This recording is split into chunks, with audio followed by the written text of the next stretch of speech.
Yeah, I'm gonna go with this story. I love Mr. Ballin, bro. But the problem with Mr. Ballin is that, like, he does have a problem. That problem is, there's no problems.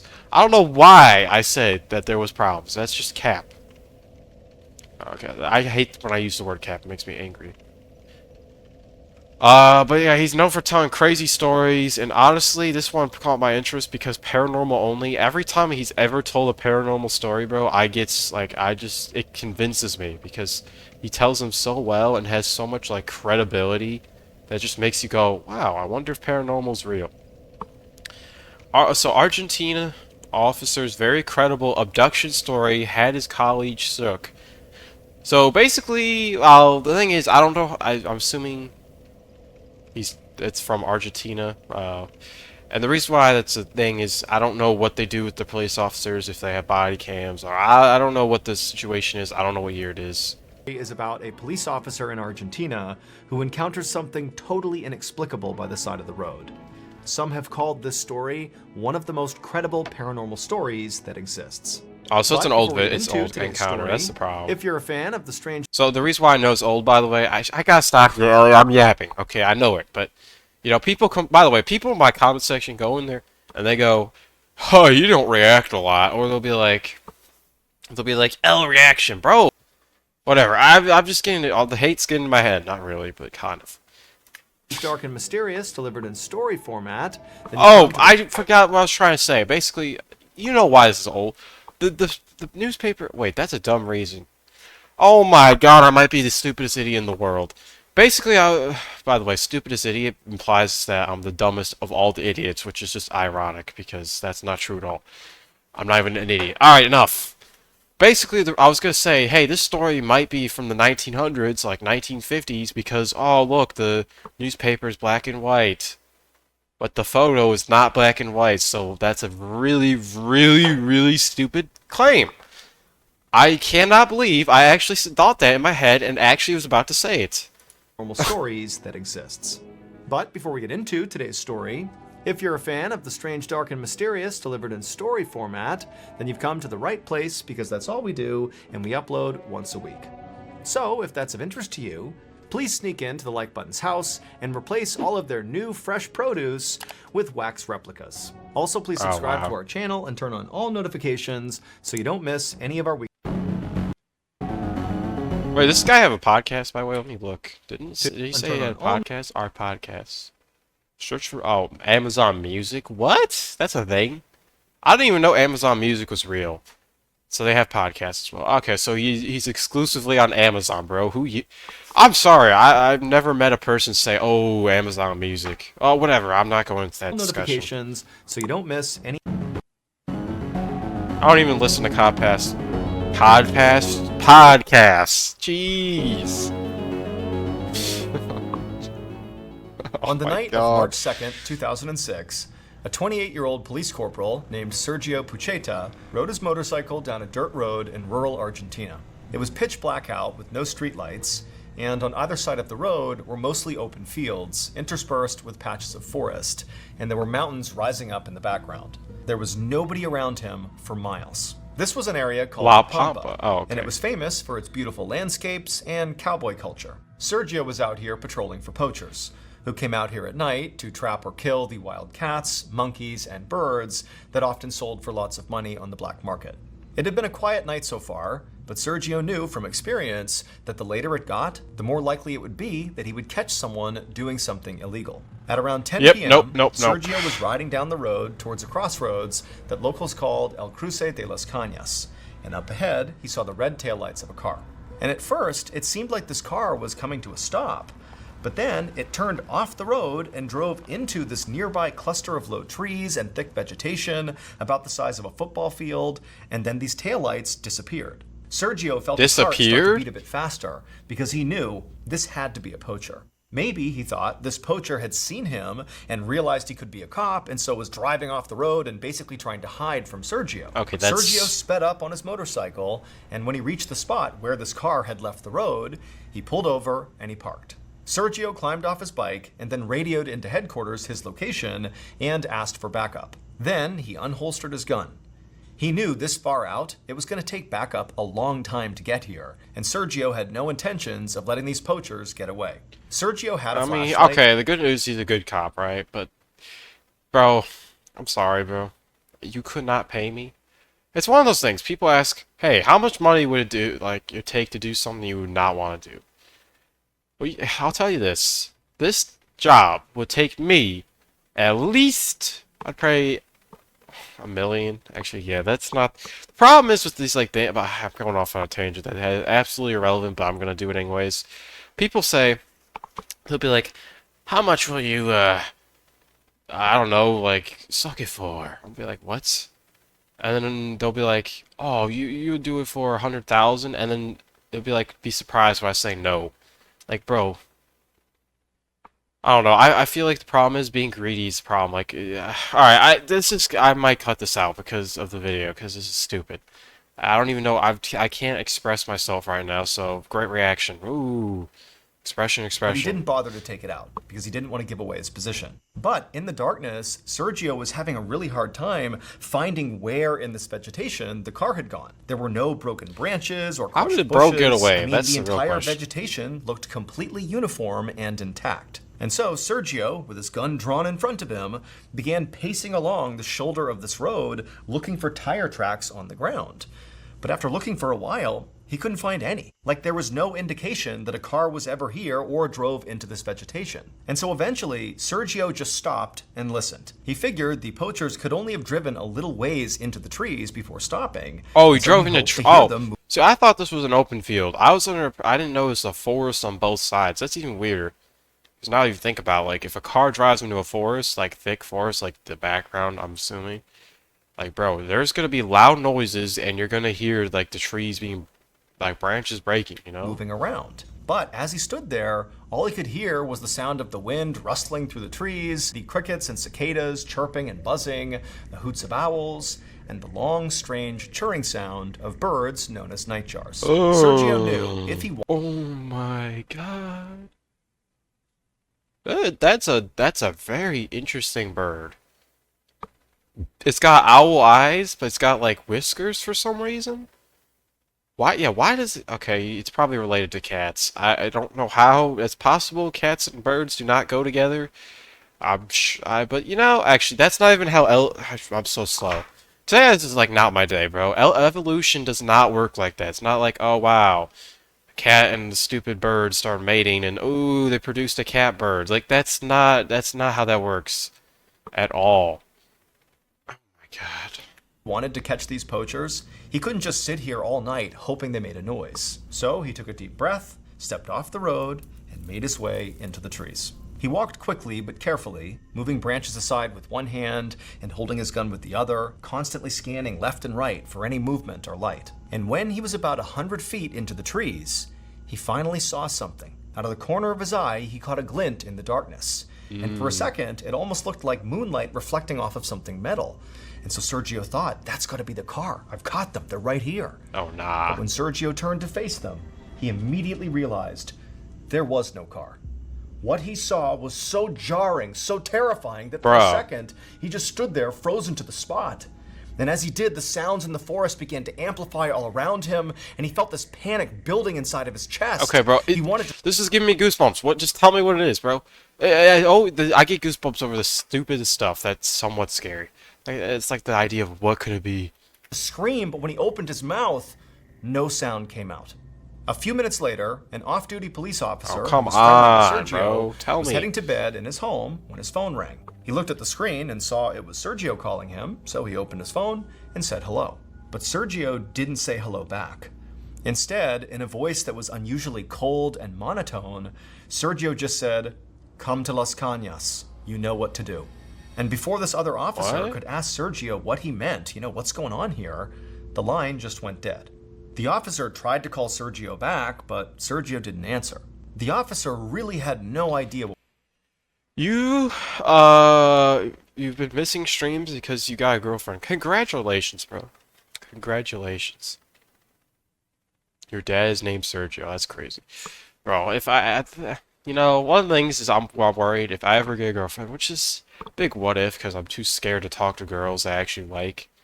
So like that's not gonna happen probably. But if that does happen, I'm like, dude, it's like one of the things I'd be thinking about immediately is, hey, you better not stop me from streaming, you know, because it sounds so stupid. It is. I mean, it's whatever. I mean, for the average person, I stream at like the worst time. Let's be honest, because for most people like to hang out nights. You know, most people aren't. You know, why? Well, I don't know what. Okay, so I'm going off the tangent. Basically, yeah. But like I said, getting a girl, you know, that's the first task. After that, then you could worry about all the other stuff. But, you know, congratulations to you, buddy. What was going on here? This was exceptionally odd behavior by Sergio, and so this officer felt compelled to call it into headquarters just in case. But when this officer got the dispatcher on the phone, the dispatcher told him they actually already had backup on their way to Sergio right now. And the dispatcher told him that they were actually pretty worried about Sergio too. Because after Sergio's first radio call had come in, where he gave his location and asked for backup, they had lost contact with him. Every time they had tried to call him back, he wasn't answering. Meanwhile, the backup, 3 police cars full of officers, sped past cornfields into the remote area that contained Las Cañas, where Sergio had last been. And when they got to the actual spot on the road where Sergio had said he was, like his actual location, they found his motorcycle, but Sergio was nowhere to be found. Yeah, that's and nobody what I else was thought. there either. It was just this motorcycle. And so the 3 cars pulled over near the motorcycle, and the officers got out. One of the officers tried again to hail Sergio on the radio, but again they were met with silence. And so they all fanned out with their flashlights and began searching this road up and down, looking for any sign of Sergio. And after a minute or two, one of the officers spotted this cluster of metal in the sand by the side of the road. Now, this officer did not immediately connect whatever this metal was with whatever happened to Sergio. They just walked over to see what it was. But when he actually reached it and shone his light directly on it, he gasped and called out to the other officers, "Over here!" What did they see? Because these pieces of metal definitely had something to do with Sergio. They How? were the completely disassembled parts of Sergio's radio Oh. and his gun. This Oh, discovery nah. immediately launched a major police search. Well, okay, so the first thing I'm gonna say is, like usual, unfortunately, I know what the ending's gonna be like, which is Sergio lives, because how else would we know his story? I hate that I recognize that, because I just ruined the whole thing. Like, I know Sergio's fine. Ah, that sucks. Ah, whatever. Operation. More backup poured into Las Cañas, and officers teamed up and continued to search the area. And pretty quickly, officers found what looked like Sergio's footprints heading away from the road and into the cluster of trees. So the officers began to follow them. However, after getting about 100 feet into the trees following these footsteps, they noticed something very strange. The footprints were getting further and further apart. At first, the officers thought, okay, well, maybe Sergio began sprinting and taking really big, long strides. But as they continued following these steps through the trees and out the backside into this big field, the distance between these steps continued to get bigger and bigger until finally the gap from one step to the next was 10 feet apart, then 15 feet apart, and then 20 feet apart. I mean, even if Sergio had been sprinting at full speed and literally leaping, this was too big of a distance to cover. Wait, I mean, this it was- said 20 feet? Oh my god. I don't even think it's like the normal, like, Olympic people who jump over all those, like, obstacles can jump that far. literally The hurdles. humanly impossible. The police officers following these prints looked at each other uneasily. Each footprint was perfectly clear. There was no mistaking this was a human footprint. And then also, they were certain they were not missing prints in between the ones they could see. They really were spaced this far apart.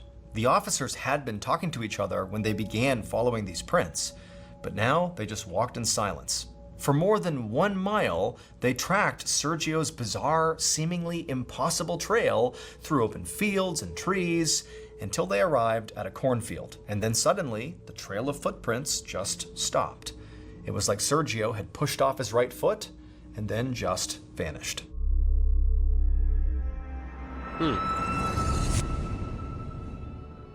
Thank you to BetterHelp for sponsoring Yep, this is why I'm glad he actually has this. For once in my life, I'm glad that he has a sponsor. So basically, I actually watched a video saying BetterHelp is a scam. Basically in 2018, they got I don't remember what happened. They got exposed for basically like being bad. I don't remember exactly. The problem is I watched it like a month ago, so I'm not gonna remember. But basically, do not listen to this. They actually are. Basically, they're supposed to be like a therapy. I think they're supposed to be a therapy thing, right? This video. In 2017, I left the military after 7 years. Yeah, it is a therapy. Okay, I've heard they're basically from what I understand, there's a lot of reviews and stuff of people claiming that like their therapists suck or just outright don't listen to them or there's no privacy. I remember hearing a story that like they were just telling them to end their lives. Like I don't know. I don't know the details, but basically don't listen to this at all. Didn't know how to know was struggling. However, luckily seek out help with a therapist. You're really struggling. And one of the most Also, I don't blame this guy for not knowing or like taking it on because a lot of people, first off, a lot of people take on sponsors that are just outright trash. I mean, it's just they don't care, and also like not everyone does in-depth research about sponsors, and they might just hear about this company, then they don't know anything about it, and they're thinking, oh well, it sounds good, being paid, whatever.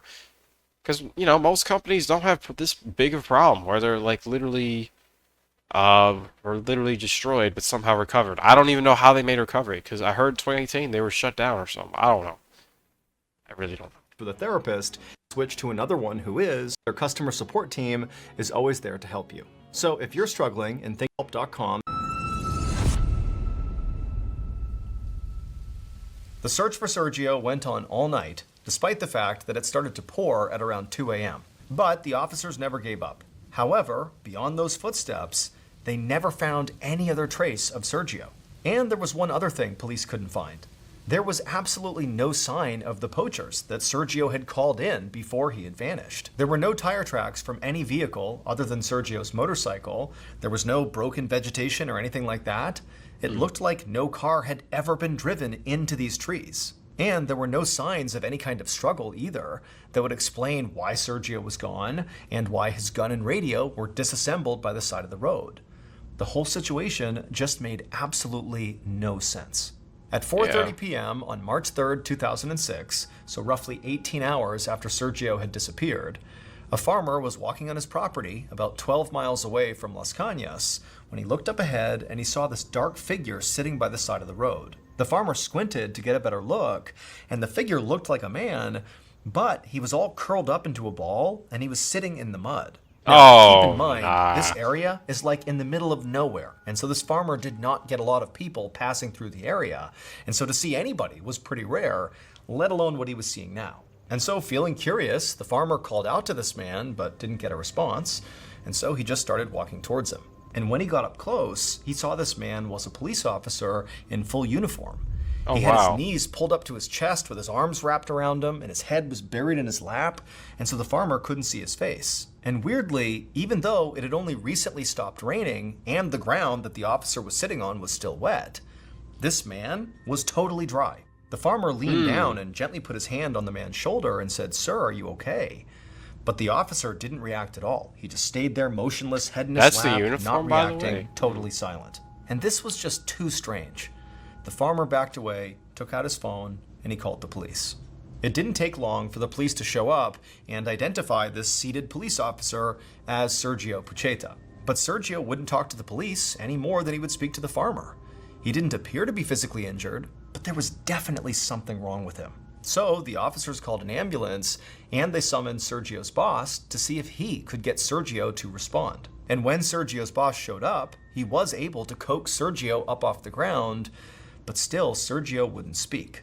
All he would do is give his boss a big hug and just break down and cry. Okay, so he saw something crazy. He saw something which had just arrived, traumatizing. He got him in the back and he sat with him and then went with Sergio to the hospital and followed him into his exam room. At first, inside the exam room, Sergio didn't want anybody to touch him and he was very anxious and he kept squinting and grimacing every time the lights were put on him. But after a few minutes, he did let the doctors and nurses remove his clothes and examine his body for wounds. Sergio's boss had expected that Sergio would have injuries. I mean, he figured he had likely been assaulted or kidnapped. But as he watched the doctors and nurses check Sergio out, it was very clear that Sergio did not have any injuries. There were no bruises, no cuts, no sign of any physical So is this struggle. gonna be abduction story? Is this gonna? Well, it's paranormal, so that's where I'm confused. What paranormal happened? Like, to me, it's like, oh, maybe you could claim, oh, alien abduction, because a lot of alien abduction stories are kind of like this. By the way, there's not just one of the alien abduction story, but I don't know. I'm not going on that tangent. We'll see. At all. And not only that, as the nurse took Sergio's vitals, it was clear that he was not dehydrated or sick at all, despite the fact he had just been missing for 18 hours with no supplies. The only injury the medical team did find on Sergio was to his feet, but it did not help clarify anything. When they removed Sergio's boots and socks, they found these bizarre burns on the soles of his feet. Oh, nah. It looked like he'd been standing on a hot surface. Over the next couple of hours, Sergio did finally begin to talk. And here is the totally wild story that he told. At 10 p.m. the night before, when Sergio had followed the poachers into the trees, he had been absolutely certain that he had seen the metal of the poacher's car reflecting the moonlight. However, he didn't. There was no car. There were no poachers. When he turned, all he saw in the darkness were two sets of burning red eyes staring back at him. What? Sergio stood there stunned, unsure who or what these eyes belonged to. And then before he could do anything, the eyes began to move closer to him. And as they did, Sergio realized with growing horror that these were not human eyes, these were not animal eyes. These eyes belonged to some creature he had never seen before. All he could make out beyond the burning red eyes were these slim gray bodies with big heads and long skinny fingers, and they didn't appear to blink at all. Sergio opened his mouth to scream, but when he did, no sound came out. And that's when Sergio realized that not only could he not scream, but he no longer was able to move. What? But then suddenly he felt this intense pressure in his torso, and his back sort of involuntarily arched in response. He tried to wrench himself free of whatever seemed to be in control of him, but he couldn't. What? It felt like his spine was going to snap. And then he felt himself begin to walk out of the forest backwards, like his back is arched in this totally unnatural position, and he's marching out of the trees. And then as he's doing this, he watched helplessly as one of his hands went down and pulled out his phone. Oh, I thought. Oh my god! I thought it was gonna. Oh my god! I thought I was gonna say gun. I was like, okay, that would be crazy. The number of that officer, and then this detached, cold voice came out of Sergio's mouth, telling his friend, "Come to Las Cañas, you know what to do." And as Sergio continued to walk in this bizarre, bent-over gait, he felt himself reach for his gun. And after he drew it, he watched in horror as his hands fully disassemble it and drop the pieces. Oh my god! Stop doing. Okay, I thought he was gonna say, "Oh, aim it in his mouth," like do the on the ground. And then he watched himself do the exact same thing with his radio. And the whole time, these red-eyed creatures are just a few feet away, staring at him. It was only after Sergio had disarmed himself that he felt that intense pressure on him subside, and he realized this was his chance to escape. He took off running, but after only going a few steps, he felt himself get hit from behind and he pitched forward. What? He thought he was falling, but he didn't hit the ground. Instead, it was like he was being lifted up into the sky. And for a moment, he just careened through the air until abruptly, whatever flying force was holding him up let go. That's literally the power of flying. Okay, this guy's fell to crazy. the ground and somehow managed to land on his feet, but then once again he was lifted back up. And this time he was thrown even farther through the air before he hit the ground. And then it happened again and again and again. And so as this was happening, Sergio realized these red-eyed creatures must be the ones in control, and they were playing with him. They knew he was trying to escape, but they didn't stop him. They just kept picking him up and throwing him forward over and over again. And as all this happened, Sergio began to feel his feet burn. The last thing he remembered was running through a cornfield. And as he did, he realized suddenly that it seemed like he was all alone. The red-eyed creatures were gone. And so Sergio looked over his shoulder, and all he saw were swaying corn stalks and darkness. And for a moment, he's thinking, maybe this is all over. But then, still running, he turned to look straight ahead, and he saw there was this incredible wall of just pure darkness. There was no What? cornfield, no ground at all. In fact, there was no sky, no moon, no stars, nothing. It was just pure black, like he had reached the actual edge of the world. Oh And my then, once god. again, he felt himself begin to rise into the air, and he looked down into this darkness, into this void, and staring back at him are two red glowing eyes. After that, Sergio passed out, and he had no idea how he wound up 18 hours later on the side of the road, absolutely frozen in fear. No one has ever been able to explain what happened to Sergio, including Sergio himself, but it should. I'm sorry, but that is the most outrageous story I have ever heard in my life. I've heard some crazy stories by him, and just in general, because I used to research, like, like paranormal stories and whatnot for a podcast I used to do for school, but this is the weirdest story because it just sounds like it's straight out of a video game. Like, it literally just sounds like you're facing the final boss of a game. It doesn't even feel like it's real. Like, it doesn't feel real. It could be a movie. Like, that's how ridiculous it is. And if I saw this in a movie, I would be like, yeah, that's kind of crazy. I don't know how to feel about this. I don't know. Should be noted that Argentina and South America more broadly is a very well known hotbed of paranormal activity. Huh. Following this Well, incident, how could you call that paranormal? I guess. I don't know. Paranormal. Well, now I have to research what the word means. Can't spell for anything. That's okay. Denoting events or phenomena such as telekinesis or clairvoyance that are beyond the scope. Okay, so can you just give me stupid terms in stupid terms? Why did it say in Tupac? Like, what? Is that what it said? Like, bro, just, I mean, what is paranormal mean? I'm not using Quora, bro. Oh my god. Okay, I'll find AI works. A subset of pseudoscience that uses explanations for events that are outside of established science. Include telekinesis, extraordinary perception, life after death, I've heard about that one where you come back to life even though you're dead. Ghosts, obviously reincarnation. That's literally the same thing as life after death. Like what? Faith healing. Human or okay, all right. There's no way you're using auras, bro. There's no way. Okay, wait, explain to me that one. Okay, hello. Okay, whatever. It doesn't even tell me. I don't know what that means. Terms like psychic forces or human energy fields. Some say people believe in paranormal use default responses, which are anonymous and often unconscious processes. To unrestricted associations, cognitive biases, explaining normal events with By the way, I do agree with this, by the way. I think a lot of the times when people experience what they think is paranormal, it's not because it can be explained. That's true for a lot of videos, like ghost videos and all that. I used to be like one person who would watch these like ghost videos, and it'd just be like, a lot of times you could probably explain it with something that, is happening in real life. Like, okay, that was the dumbest sentence I could have come up. I mean, something that is obviously in real life, by the way. I'm talking more. It's like it could be explained by something that's natural or just makes sense. Like, oh, maybe it's just windy out, and that door is open and closing. Well, okay, that's a bad example because a door won't open and close by wind.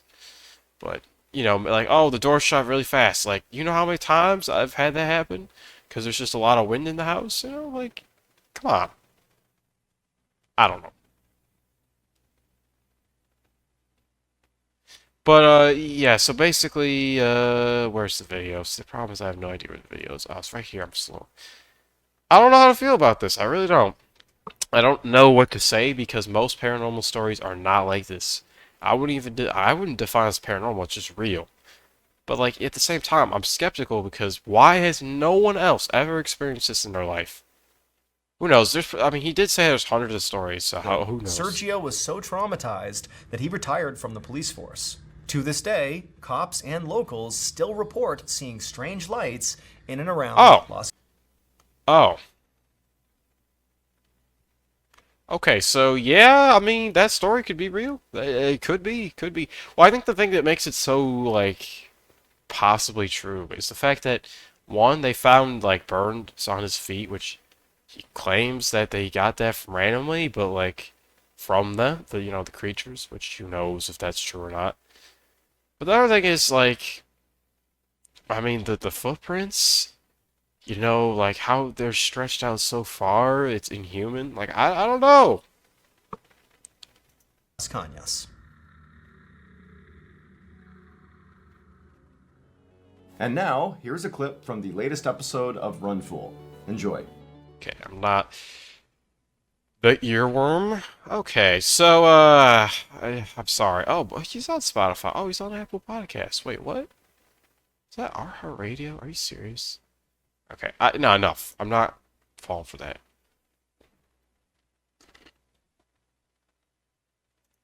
This is a diabolical story. I'm not gonna lie. It's just straight up diabolical. I don't know. I still don't know what to say. I don't know what to believe. Let's see what these comments are gonna say. Moral of the story, don't run into this forest in the dead of night. Well, especially if you see something strange. It's obvious, but, you know, people love to be stupid and go in the forest at night because, you know, oh, what a great move. Ooh, there's a reason why we slept through night. Because it's dangerous. I mean, I'm not talking Minecraft dangerous, I'm just saying in general, it could be dangerous. I've heard about this case before, and there always seems to be differences each time. Okay.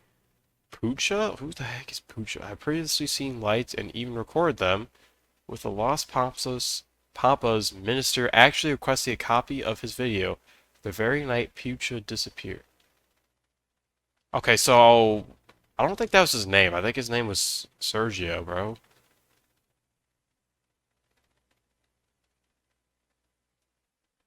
Claimed to see a craft being worked on by the red entity-eyed entities.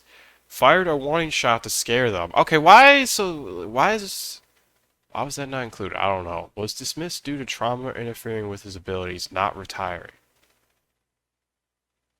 Other accounts of him calling his friend prior to his will apparently being taken over, as well as others stating he had no memory of doing this whatsoever. Instead of saying you know what to do, he tells his friend you know what's happening. Other accounts reported that after being found, he was talking within minutes. I've heard him stating the creature scanned him and he saw its entire life flash before him, and they completed life tests. There's a report of different third creature chewing the corn stalks as well. One details how the creature said either you go forward or backward, and warned him they'd be seizing another officer. I see. The problem is, here's the problem. Okay, it's a commenter on the internet. Also, I mean, by the way, I'm sure I could research this case. I don't know. I mean, the first thing is why are they calling him a different name? I feel like they're talking about a different case, maybe. I don't know, but you know, hey, whatever. I don't. The reality is, like, yeah, the story. You know, I hate to say it, but like, let's just say I see. I forgot what I was gonna say. Oh, whatever. You have to admit, I was a bit confused on whether the story was about ghosts or aliens. Abilities mentioned: visual hallucinations such as the car, and later the whole trip. The whole trip. What? Moving stuff, heavy stuff with their intentions. They can exert their will on your actions. Man stated he was the one who fiddled with the electronics and someone else's voice came out of him. Doesn't sound like they're hunting. Yeah, yeah. Okay, we get it.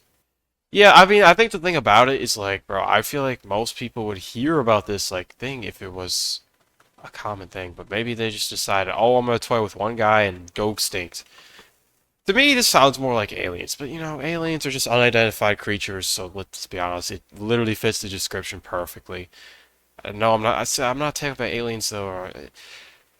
I mean, at this point, we might as well call like any creature we don't have a name for just aliens. I think that just makes more sense, and then eventually get a name for it. Because let's be honest, when aliens, you know, come from space, if they are real, and they land on this planet, if that ever happens, right?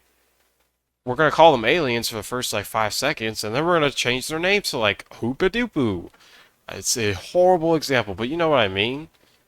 It's not like they're gonna be like, oh well, we're gonna be called. Actually, they might be called aliens for the rest of humanity's lifespan. Who knows?